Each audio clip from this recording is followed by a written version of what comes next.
Welcome to Mats and Pats, Friday, March 16th, 2018. My name is Barrie Alden. This is the way it is, and that's the way it was.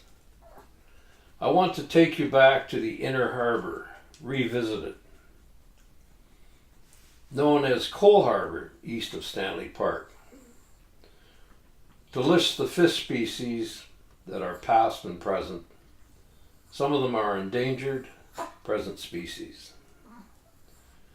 Past species: tommy cod, bullheads, pile perch, Brockton Point skates, almost extinct. In the Inner Harbour, smelts, very few on Jericho Beach, which we used to fish them in the 50s and the 70s and the 80s. And now they're gone. Yep. West of Inner Harbour, Oolakins, 1 day run in 2017. 1 day, that's it. Yep.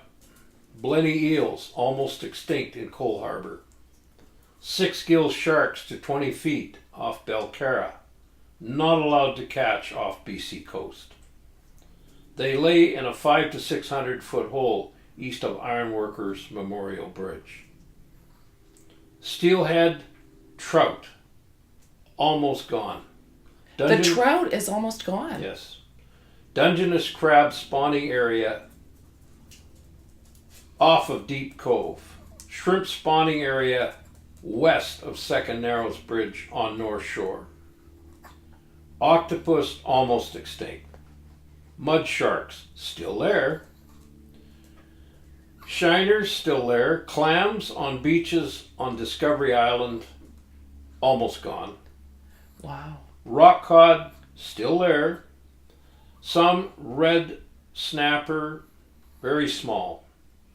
Ratfish almost extinct. Herring, very few.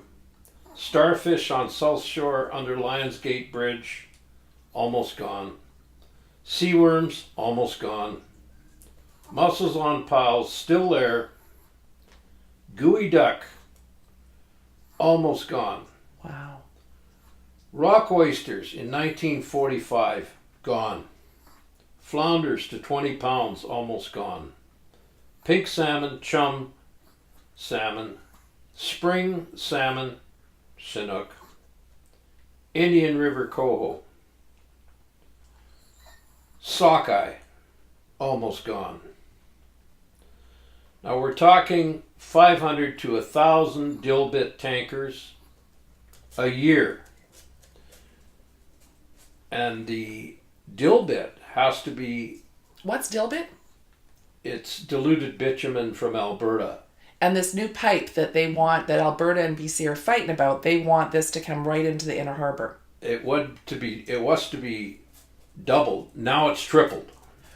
Wow. Because they canceled that pipeline to the East Coast. TransCanada that pipeline to the East Coast. Now it's tripled. So it's 500 to 1,000 tankers a year in the Inner Harbour.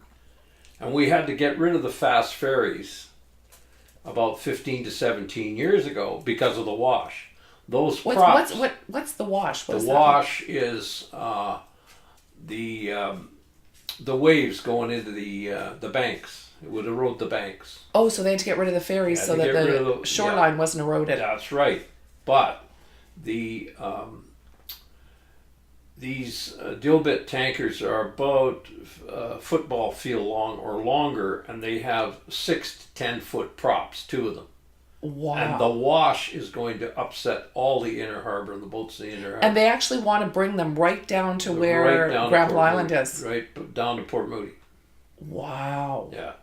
So, dilbit has to be heated with white gas. That's how it flows through the pipes. Okay. And they have to heat it up to put it into the tankers, okay? So the pipes under the water are going to be heated through. How's that going to affect the marine life? Well, the thing is, if there's an explosion, it'll wipe Port Moody out. Wow. Because dilbit in itself is just tar. That's what it is tar. Tar from the Alberta. And then they add the white gas to make it runny. that's how they push it through the pipes and load it. Wow. So if there's an explosion, that's what happened in Quebec. Blew half the town up. Now, which Quebec town was that? I don't remember. I can't that story. remember offhand, but it was a trainload of dilbit coming through town. Oh, was that? I remember that. Was it Dilbit that blew up and ended up? I think it was dilbit, but there was a gas in the oil cars. Oh, and right now the way they transport via the trains, they don't need that gas. No, I think they have to if they put dilbit in the tanker cars, they have to heat it up. Okay, so it's at White least gas is highly flammable. That's why you use. Yeah, that's what you use in white gas burners and camp burners. Oh, and that's what they're mixing the bitumen stuff with, That's basically right. the tar. That's right. And if there's And they a want to spark, put it under the water into the inner harbor. If there's any kind of a spark, it'll go. Wow. So and there's only 3/4 inches of steel on those tankers with the holes. What does that mean? What does that mean? Well, that's where they put all the. Where they store it. They store it. So if there's a grounder, somebody, the tankers run aground or crack up under, the riptide that comes in on Vancouver Harbor is 200 to 300 feet wide. Sometimes it's 6 to 8 feet waves. So if the boat got caught in this with the bitumen and the gas, conceivably. Well, they're heavy, but and they'll probably plow through it. But if there is a problem, okay. Yeah. And one of the motors quits, or both motors quit, or anything else, or they have to move over, it could spill right into the inner harbor, and Stanley Park beaches will run with tar. Wow. Now let me ask, is it conceivable that with these pipes, the bitumen and the white gas, that they could be in there and not eroding anything, not killing anything? Is that a possibility? Well, that's how they clean them. All the drill rigs offshore are cleaned with almost gaseous fluid running through the pipes. They clean all the oil out of them and dump it into the ocean. Do they? Yeah, and so I'm saying, and I said on the inner harbor, the first part, that there's too much oil in the atmosphere. There's too much rain. The oil is in the rain coming down. It evaporates off the ocean, goes up in the air, and sweeps down again. There's too much CO2. And the only reason that there's too much CO2 in the atmosphere is because of all the oil that's being shipped around the world. Now, I heard today on CKWX that China wants to try and delete their oil shipments to China. Okay, I don't understand. China doesn't want to ship here anymore? They don't. They want to delete their oil shipments. What does that mean? They want to delete. They want to mute it down. There's too much oil coming into China. Oh, you mean Canada wants? Yeah, that's what the sale is going to from Canada wants to ship it to China, and now they want to. Oh, and China's now saying we don't want all that. No. Good for China. So China's saying, you know what? Don't bother with all those pipes. Because there's too much smog. Oh yeah, China's terrible for smog, hey? Yeah. Good for China. So this is exciting. They want to eradicate their carbon footprint. What, isn't that fantastic? Yeah. Oh, okay. If there is a spill in the inner harbor, yeah, and recent articles in the Province and Sun said that dilbit will float if they add something. Now, the only way they can add to a spill is with dilbit to make it float is to put another chemical in there to make it float.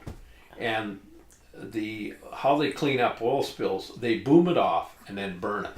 Wow. But dilbit you can't burn because it sinks right to the bottom. In 2 or 3 a week it goes right to the bottom, and it'll foul all the beaches and wipe out all the fish. Wipe out BC. And I can't believe that Rachel Notley in Alberta figures that we should open our inner harbor just to ship oil to China. But in fairness to Rachel, she's really concerned about the people she has. None of them have jobs. So let's be very fair. Well, there's people who are really hard done by. And that's the problem. I just read a letter to the editor in the Vancouver province, which hits the nail on the head. Yeah. Build refineries here. Don't ship it anywhere. We're paying the most expensive price for gas, I think, in North America. Build refineries here. You know what? Nobody wants to build a refinery here because it's not economically feasible. Isn't it? So let me ask you, just to wrap it up, because the videos, people don't have the attention span or the time nowadays. What is your call to action? If you could tell the viewers of Mats and Pats to write, say, an MLA, or what would you invite them to do that would be effective in saying no more pipelines in BC?